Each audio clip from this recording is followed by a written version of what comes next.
pas kejadian teman saya meninggal, keluarga saya dan keluarga teman saya kisruh mas, bentrok. Iya.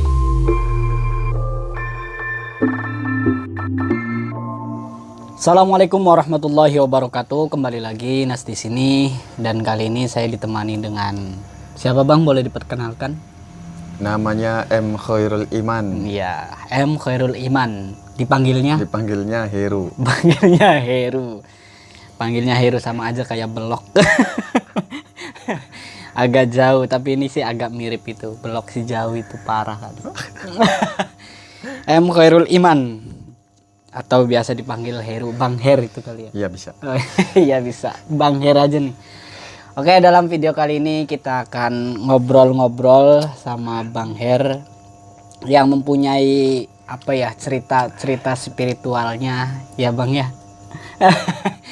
Yang kali bisa diceritakan pengalaman spiritualnya dari dia itu pertama kali mengalami masalah atau apa, karena Bang Her juga sudah melampaui beberapa banyak rintangan ya Bang ya. Mungkin bisa diceritakan itu Bang. Siap. Ya, untuk sosial medianya itu ada ya, dan Bang Her juga punya channel ya, punya channel juga itu untuk mengulik sejarah sih. Channelnya itu mengulik sejarah Islami, entah itu para wali atau para peninggalan dahulu lah, itu yang ada pada channel Bang Her. Jangan lupa di subscribe itu channelnya Bang Her 97 ya. 97. Bang Her 97. Untuk awalan cerita dulu untuk pengalaman pertama spiritualnya. spiritual. Iya. Baik, terima kasih. Pengalaman spiritual saya dimulai pas masa saya SD. Dari Waktu SD itu. kecil berarti ya. Hmm. SD kalau nggak salah waktu kelas 5, ya kelas 5, nggak tahu kelas 6. Waktu kelas 5 mungkin namanya anak-anak yang masih belum mengerti gitu. Iya. Jadi kalau ketika kemanapun tuh kayak ada yang ngikutin. Untuk sosoknya sih nggak tahu itu, cuman hanya Berasa aja iya, itu ya, berasa ada yang ngikutin. Ada yang ngikutin. Terus sering mimpi kayak apa namanya, sama orang yang sudah nggak ada tuh sering didatangi mimpinya. Dan beranjak dari situ pas saya MTS, SMA. Nah pas SMA itu bertemu dengan teman-teman. Jadi ada teman saya yang berguru di suatu perguruan, yaitu perguruan pencak silat.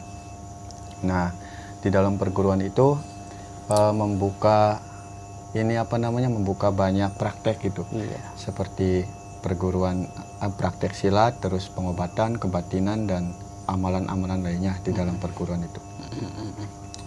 Dan teman saya mengikuti perguruan itu, namun dia mengikuti perguruan pencak silat. Dia ikutnya ke silatnya. Ke silat.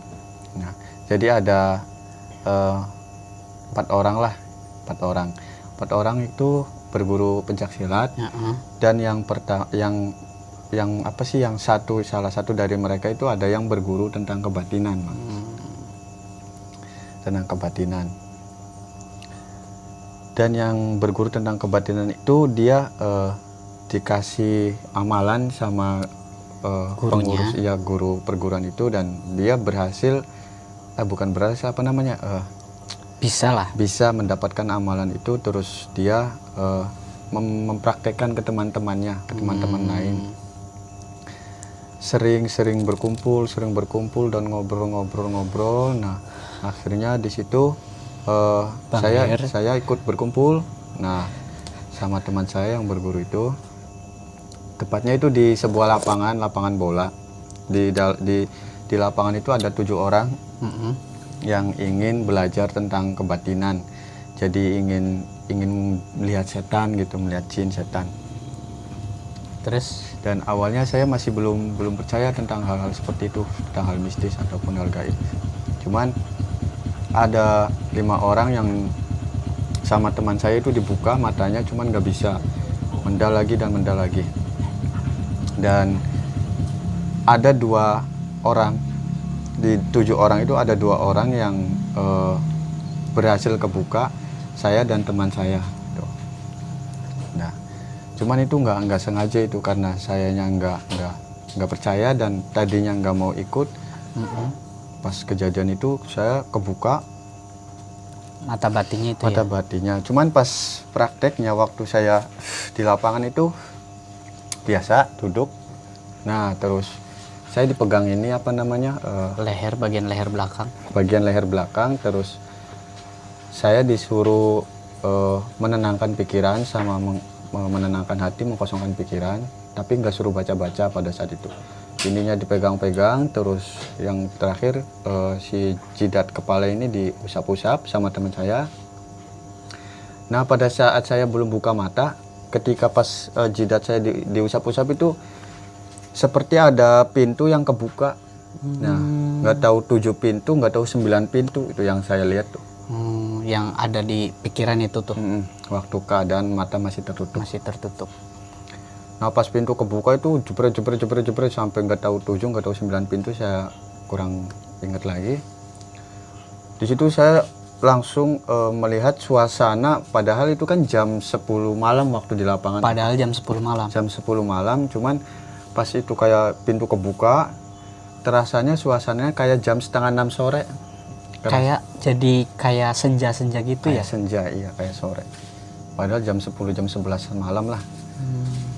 Nah, pas setelah itu kebuka kan, yang pertama kali saya lihat itu sosoknya tinggi besar, kayak pohon jati tuh, pohon yang tinggi banget. Dan Bang Her itu melihat nggak sih wujud apa ya, wajahnya atau gimana itu tuh? Kebetulan pas itu saya belum sampai melihat sampai ke mukanya, baru kaki, terus paha, sampai kayak baru setengah badan gitu. Dan akhirnya saya mencoba membuka mata sedikit-sedikit. Nah, pas saya sudah mau ngebuka mata, ngeliat tuh rame pisan. Jadi kayak di depan mata tuh. Iya, kayak desek-desekan, kayak orang Padat banget itu ya. lah gitu. Dan itu cuman berapa menit ya bertahan di situ, langsung oleng saya tuh. Nggak kuat itu. Ya, jadi saya udah nggak sadarkan diri. Dan kata teman saya kemasukan pas kejadian itu.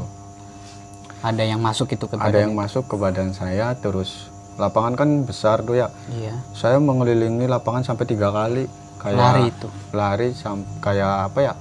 Kayak ada mesinnya, kata teman saya tuh. Gedak mengejar, nggak ada yang kena. Nggak ada yang dapat itu ya. Iya, nggak ada yang bisa nangkep. Nah, pas semenjak itu akhirnya dikepung, terus bisa, dan disadarkan oleh teman saya. Terus saya pulang. Nah, awal disitulah bermunculan kayak keanehan gitu. Setelah dibuka mata batinnya Setelah itu. dibuka mata batin. Dan gimana setelah dibuka mata batin tersebut itu, apakah selamanya terbuka atau gimana itu, Pak? Kalau sebenarnya sih kalau terbuka dan kalau ngeliat sih jarang, cuman pas kejadian setelah dibuka saya banyak bengongnya, Mas. Oh, banyak bengong, jadi- banyak melongo gitu tuh. Iya. Kayak orang kayak orang linglung tuh pas kejadian. Jadi kayak nggak ada pikiran gitu ya. Iya, kayak gitu. Jadi pengalaman pertama kali dibuka itu mata batinnya, dan apa yang Anda rasakan? Pertama, Apakah takut? Apakah biasa saja itu? iya. Awalnya sih pas saya ngeliat itu penasaran gitu ya. Iya. Yang bikin saya takutnya itu banyak banget. Mungkin karena usianya belum dewasa, Iya, jadi belum memenuhi itu ya. iya, mentalnya masih belum kuat melihat sosok yang seperti itu. Tapi yang saya lihat itu sosoknya nggak begitu jelas. Sosoknya tuh cuman rame banget di situ. Kayak mau jalan tuh susah lah, mandat banyak orang. Pas waktu itu. Dan setelah itu saya kan banyak bengongnya. Tapi masih sering ngobrol, masih sering kumpul sama itu. Dan yang kebuka itu cuma 2 orang, saya sama teman saya. Berlanjut. Sering main itu. Maksudnya tuh sering kumpul sama teman-teman. sama teman-teman yang Sering tadi ngobrol, tuh. iya. Ditanyain rasanya gimana pas kejadian itu, mimpi apa. Dan teman saya sholat sih apa ya, Zikir mungkin. zikir ya, mungkin zikir, terus kedatangan cahaya mas. Ada cahaya gitu tuh. Iya, 2 cahaya yang masuk ke tubuh teman saya. Kalau saya masih ingat banget, dan asli ini nggak rekayasa. Jadi pas sholat asar kan ada sholat sunnahnya. Iya, sebelumnya itu. Qobliyah berarti Iya, ya. qobliyah. Waktu saya sholat sunnah, sholat qobliyah asar itu di atasan masjid tuh kalau mau molok kan ada sinar yang masuk ke dalamnya mas Iya. ya, yang Ke bawah, itu nyampe ke bawah. Nah, pas saya sedang sholat itu saya melihat ada cahaya kecil. Terus si cahaya itu turun dari atas tuh, turun sampai saya tuh ngeliatin aja, dikira itu cahaya sinar pantulan. Tapi terus bergerak, cahayanya sih kecil mas, kecil. Terus sampai masuk ke dada. Oh, Dan setelah itu apa yang Anda rasakan, Bang? Dan pas si cahaya itu masuk, saya kan mencari teman saya, dan saya bercerita tadi pas saya sholat saya kemasukan cahaya, ada cahaya yang masuk gitu, takutnya kan salah apa gimana atau gimana. Terus cerita Dan gitu. teman saya pun mengalami hal yang sama gitu, bahkan 2 cahaya yang masuk. Dan cahaya itu apa itu? Mungkin Cahaya ini tuh seperti lampu, tapi kayak bukan lampu, kayak alami banget tuh mas, cahayanya tuh kayak sinar matahari tuh, alami. Iya. Cuman berkecil. Terus Nah pas itu ngobrol-ngobrol lah, sharing-sharing saya dan teman saya, terus yang udah kebuka tadi itu. iya yang udah kebuka. Tapi sebenarnya secara progres atau peningkatan dalam masalah kebatinan, sebenarnya sih saya tuh nggak begitu tertarik awalnya tuh. Tertariknya sih pencaksilat saya tuh. Makanya progres dalam kebatinannya saya agak tertinggal, lebih cepat teman saya. Pas teman saya itu udah masuk kemasukan cahaya, dia bilang atau sharing ke saya sudah langsung melihat banyak makhluk gitu. Dia jadi lebih jelas gitu ya. Lebih jelas makhluk. Melihat makhluk, dan akhirnya ada salah satu warga atau masyarakat yang sakit. Nah, dan sakitnya itu katanya kena Gangguan gitu ya. Gangguan gaib. Terus Dan saya kan sama teman saya diajak terus silaturahmi ke orang tersebut. Pada saat itu saya sih belum terjun, belum ikut karena masih belum mengerti. iya, tapi pada saat itu mungkin sekilas tahulah makhluk-makhluk apa gitu. Apa belum, Bang? Kalau makhluknya sih tahu sih, cuman sosok jelasnya belum jelas gitu. Pas waktu itu. Terus Dan teman saya mengobati, udah selesai. nyampe bisa ngobatin gitu. Iya, teman saya bisa ngobatin. Nah pas kejadian parahnya tuh ya, teman saya kan mortas. Mortas tuh ngobat ya, ngobat ikan itu. Ngobat ikan di sungai. Di sungai terus Jam 5 sore. jam 5 sore. Kurang lebih jam 5 sore. Nah dapat ikan banyak tuh mas, ikan gede-gede, boncel, terus mujair, lele. Ya yang ada di ikannya, yang gede-gedenya malah kena semua Kena itu. semua. Itu ada hubungannya apa itu? Pas ikannya udah dapet, malamnya tiba-tiba sakit teman saya tuh.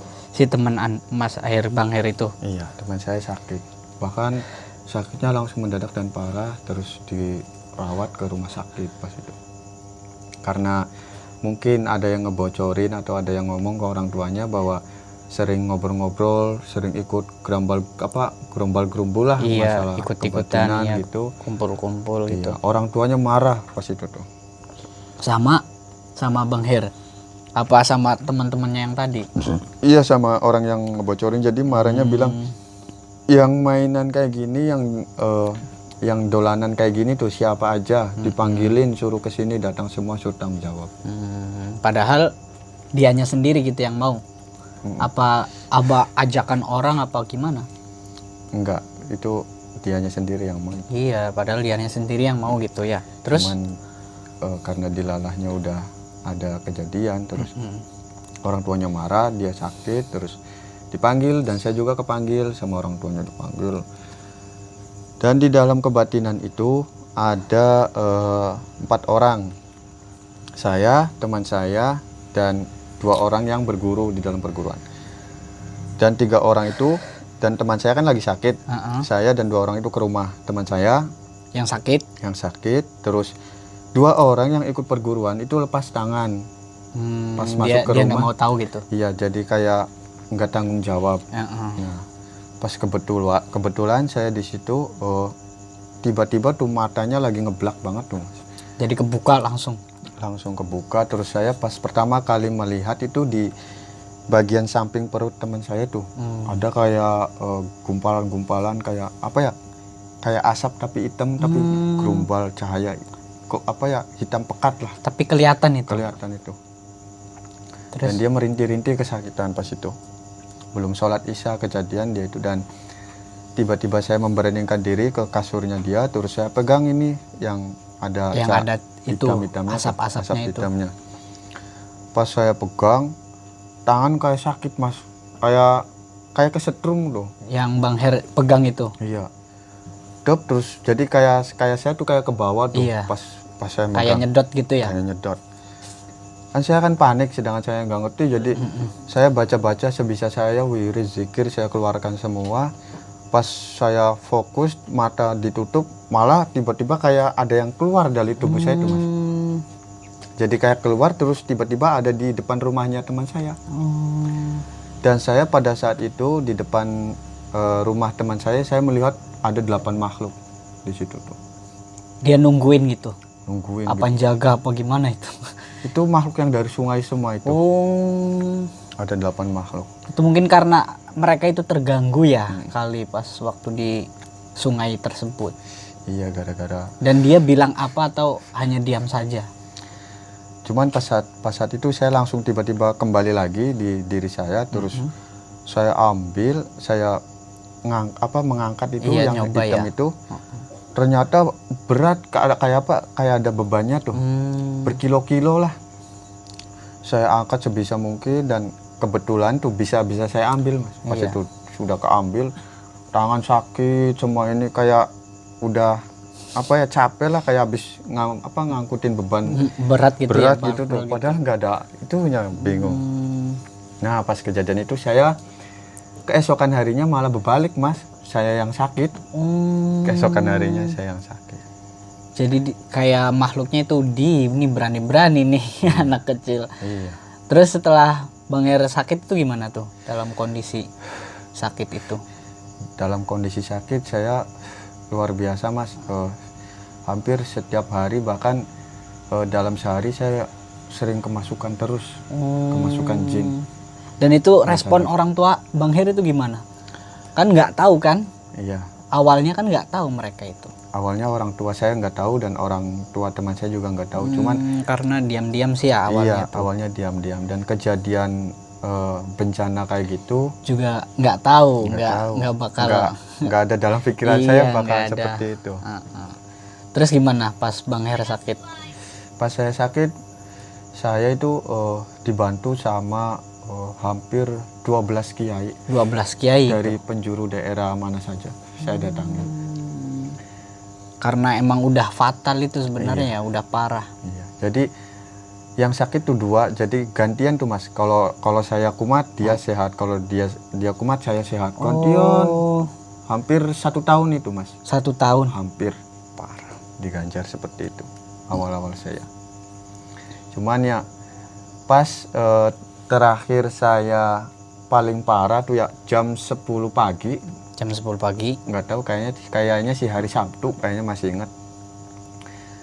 Nah, pas itu saya keadaan lagi capek, setengah capek, terus kayak mau tidur. Tiba-tiba nggak sadarkan diri, Mas, saya. Dan ada yang narik saya itu pas kejadian itu. Ada yang bawa gitu tuh? Ada yang narik, dan kemana itu? Ke sungai, Mas, ke sungai. Oh, ke sungai yang tadi? Ke sungai yang tadi. Terus? Saya melihat sekali jelas di situ ada 2 sosok. Sosok perempuan, rambutnya panjang sekali, nggak tahu berapa meter, pokoknya bermeter-meter panjang. Rambutnya tuh panjang. Terus yang sosok kedua itu ularnya gede banget, kayak hampir sebadan manusia. Ular gede dan panjang. Nah, jadi si ular sama si sosok perempuan rambut panjang itu kayak gabung tuh, kayak dia bersatu. Kerjasama gitu, satu. Terus Kalau yang narik, yang gelibet saya itu ular.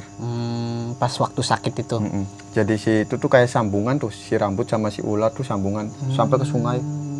Jadi nariknya seperti itu, tarik, saya tuh ditarik sampai ini badan kosong, Udah kosong. kaki sampai ke perut sampai ke dada, ini udah kosong. Dan saya masih mendengarkan suara, tapi iya. suara orang tua, orang tua saya, kakak saya semuanya pada nangis karena saya sudah benar-benar nggak sadarkan diri pas kejadian. Terus Udah pas naik lagi ya, kayak ditariknya tuh sampai ke tenggorokan, saya udah nggak tahu ada di mana. Cuman di situ saya melihat ada kendi besar, gentong tuh. Iya. Kayak buat air tuh, ada air kendi. Nah pas saya ngelihat di dalam kendi itu isinya air. Cuman pas saya lihat dan lebih dekat lagi, ternyata si kendi itu bukan isinya air. Lalu apa itu, Bang? Tapi isinya darah. Ya Allah. Kendinya gede banget, isinya darah. Nggak tahu itu darahnya siapa aja. Kejadiannya tuh.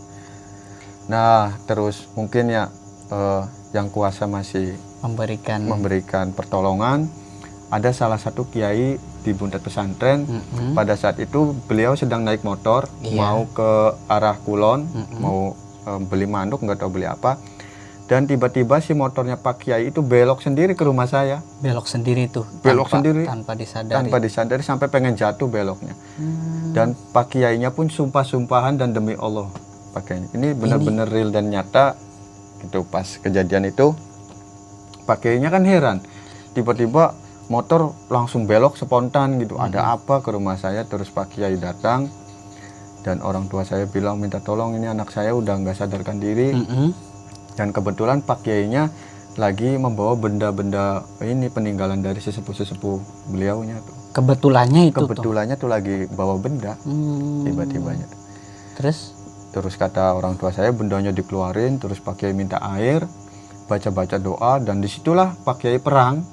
Jadi Pak Kiai yang melawan, bertempur sama si sosok dua itu, yang si ular sama si rambut panjang. Dan Bang Heru itu tahu nggak sih yang sosok kiainya lagi ngapain, atau mungkin lihat nggak sih? Nah pada waktu itu saya udah benar-benar nggak ngeliat apa-apa. Cuman yang saya ngeliat tuh cuma satu kendi aja. Dan isinya darah. Dan itu Bang Heru itu fokus sama itu tuh. Iya, nggak tahu itu ada kiai, nggak tahu ada orang tua saya, nggak tahu siapa. Saya cuman mendengarkan suara orang menangis aja. Ternyata orang tua saya pas saya sadar. Pak Kiai itu menarik sampai memutus-mutus si rambutnya panjang itu, dipotongin sampai bertempur kurang lebih 1 jam lah melawan itu, sampai pakai lemas. Terus si ini tuh lepas, si ular yang gelibet tuh, yang ngelilit tuh ngelepas saya terus. Dan saya tiba-tiba kembali lagi, baru saya di situ baru tahu di situ rame tuh, ada Pak Kiai, ada, jadi di kamar saya tuh rame ngumpul. Sayanya sih nggak tahu itu.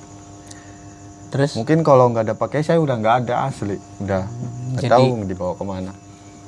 Bener-bener itu tuh nggak, kalau dunia kebatinan itu antara hidup dan mati ya Pak. Iya, memang dari sebangsanya mereka pun juga pernah ngomong kalau berhubungan dengan gaib atau kebatinan ya, tentang jin lah, itu bahaya, taruhnya bisa nyawa atau gila, mati atau gila gitu.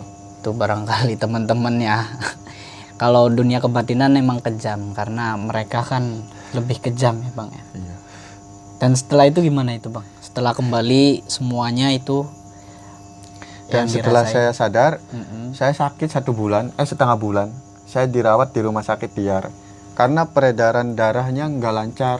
Karena bekas saya lilitan ditarik, itu ya. iya. Sampai saya berdiri tuh kayak orang bayi. Berdiri tuh klumpruk lagi, kayak nggak ada balungnya tuh. Klumpruk. Nyampe segitunya itu. Iya. Berdiri berapa menit tuh nggak bisa.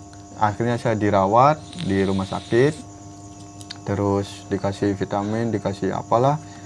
Dan setelah kejadian itu, malamnya ke teman saya Mas, yang lagi sakit tuh, sama teman saya.